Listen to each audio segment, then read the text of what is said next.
এই যে চোখাটা হচ্ছে উপরে থাকবে যেভাবে খাতা সিলাই, আর বোথাটা হচ্ছে নিচে থাকবে।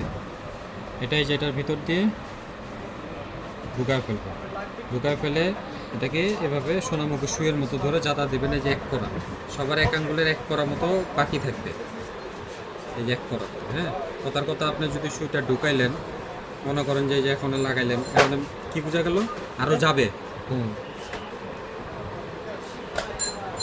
এই যে এর বেশি আর যাবে না, এটা একটা মাপ দিয়ে দিলাম শেখার জন্য।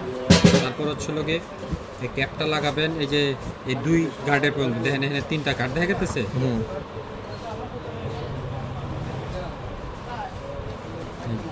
এই পর্যন্ত দিয়ে এই কালো বডিটা সুই ছোট বড়, কালো বডি সুই ছোট বড়। আর এটা অন অফ সুইচ, এটা হচ্ছে অন অফ সুইচ। আর এটা হলো স্পিড বাড়ানো, স্পিড কমানো, ঠিক আছে।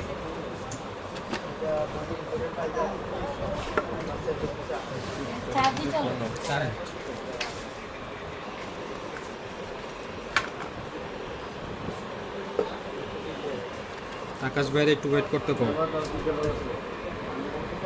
এই যে এটা হচ্ছে গিয়ে অন করবেন, এটা হচ্ছে অন করবেন, অন করে ধরে দেন। এটা চলতেছে, ধরেন না, একটু ধরে রাখেন। আমি ভাই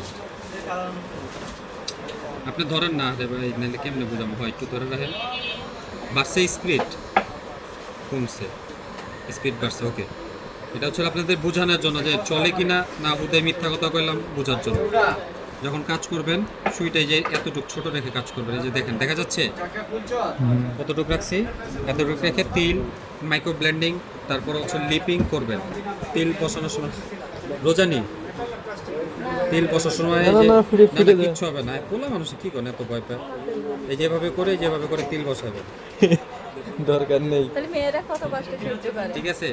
এভাবে করে তেল বসাবেন। কালি যখন নেবেন মেশিন অন করে, কালি যখন নেবেন মেশিন অন করে। কিভাবে নেবেন? এই যে জায়গাটা একটু ছেদ্দ করে নেবেন, ছেদ্দ করে নিয়ে মেশিন অন করবেন। অন করে এই যে জায়গাটা থেকে এভাবে লাগিয়ে তারপরে হচ্ছিল যেভাবে করে সেট করে নেবেন, দেখবেন যে কালি এই মাথায় এসে পড়ছে। বাস নিয়ে এটা দিয়ে এই এতটুকু দিয়ে তিল বসাতে পারবেন 10 থেকে 20টা। আর উঠানোর জন্য উঠানোর জন্য